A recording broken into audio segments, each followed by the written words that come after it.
O príncipe amava apaixonadamente aquela mulher. O problema é que aquela jovem era muito pobre. Sim, ela morava numa favela. Embora morasse próximo do palácio, ela não tinha noção do que acontecia dentro do palácio. Aquele príncipe sabia no seu coração que ela seria sua esposa e preocupado com a adaptação dela no futuro, com a riqueza e também com a sua felicidade, resolveu dar a ela um anel de brilhantes. Brilhantes ficaram os olhos dela quando olhou para o anel que ele tinha dado. Bah! E ela passava horas e horas do dia contemplando a beleza daquela joia. A chegar ao ponto que o príncipe, quando chegava na casa dela, e a mãe dela anunciava que o príncipe estava ali, ele dizia: mãe, pede para ele voltar outra hora, eu estou contemplando o anel. Parece insano, mas é exatamente assim que acontece conosco.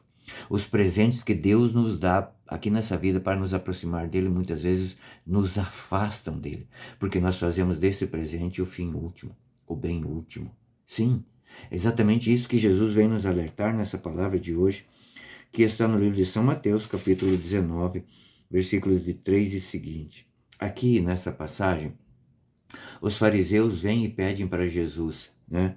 É permitido a um homem rejeitar uma mulher por um motivo qualquer?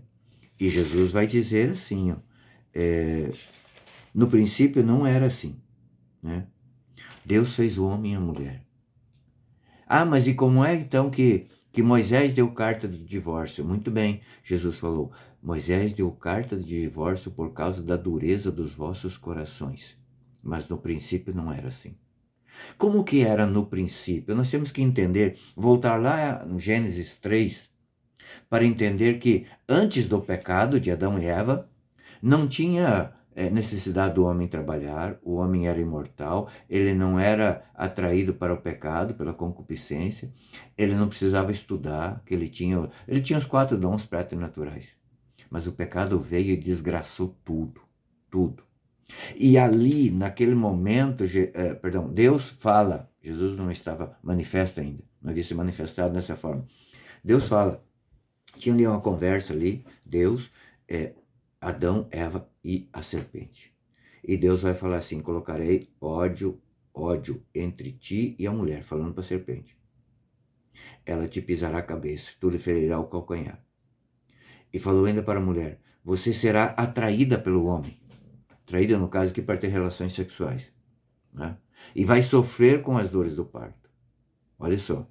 E depois disse para o homem, você vai comer o pão de cada dia pelo suor do teu rosto. Olhando assim, parece uma maldição que Deus, né, lança sobre esse casal. Não, é um instrumento de santificação. Deus aqui não prometeu, olha, vocês vão ter, a partir de agora a vida de vocês vai ser só fazer sexo. Só vida boa, sexo.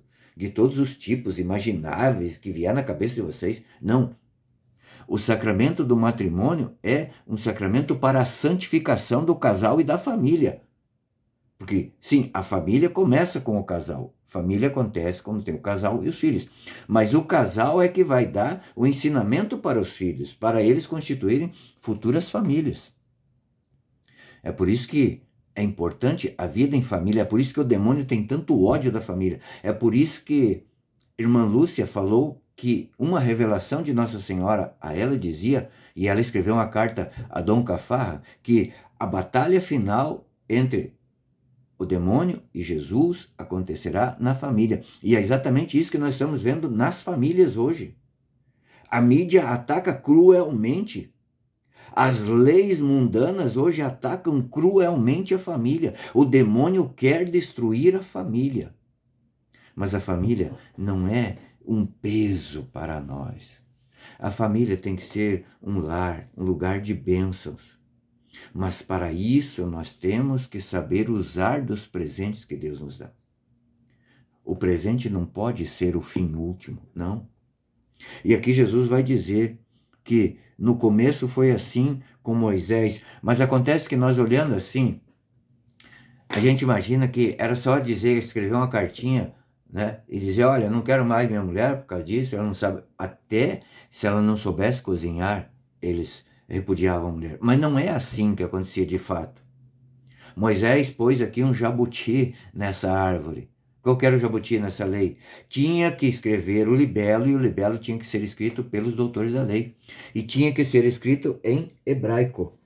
E não era permitido aos judeus escreverem em hebraico. Então, no momento que eles iam lá para falar para os doutores da lei, ó, eu não quero mais minha mulher. Ela não cozinha bem, ela ronca de noite, sei lá. Aí, então, entrava a conversa com os doutores da lei.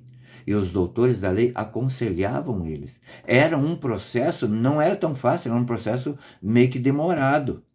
E ali, muitas e muitas vezes, os doutores da lei conseguiam fazer com que esse casal voltasse de novo, caísse na real e voltasse de novo.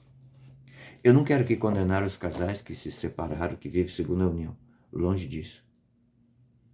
O intuito dessa palavra é que nós abramos os nossos olhos para ver que o sacramento do matrimônio é uma ferramenta de Deus para nos salvar.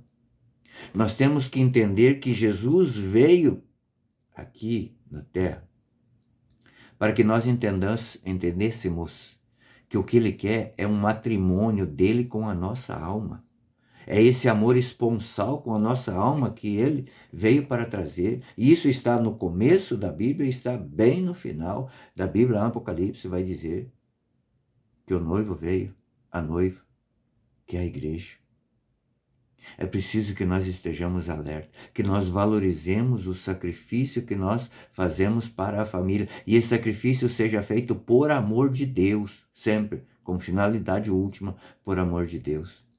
Deus te abençoe. Apresente o teu presente que Deus te deu todos os dias. Louve a Deus por esse presente. E se for preciso, morra por ele. Deus te abençoe.